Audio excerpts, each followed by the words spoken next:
इन वक्त असां मौजूद आहियूं दौड़शाह जो रज़ाबाद वारो कॉलोनी आहे ऐं हिन वक्त ही सखर ऐं दौड़ रोड ते जेको आहे काफ़ी वॾे मिक़दार में पानी बरसात जो बीठल आहे।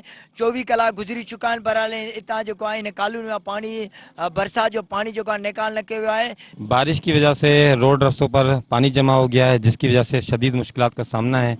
मेरी इंतज़ामिया से गुजारिश है कि बारिश के पानी को जल्द से जल्द निकाला जाए।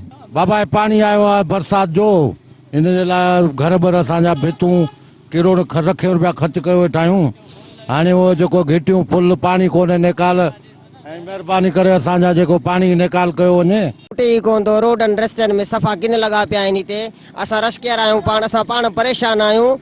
असां गरीब माण्हू बेरोज़गार लॻा वेठा आहियूं, रोडनि रस्तनि ते निकिरी आया आहियूं। वज़ीर आज़म इमरान खान के सदर आहिनि, ECDC आहिनि, को बि असांजे न आहे आयो। कैमरामैन इमरान अली सां गॾु मंज़ूर अली बिरोही, सिंध TV न्यूज़ दौड़।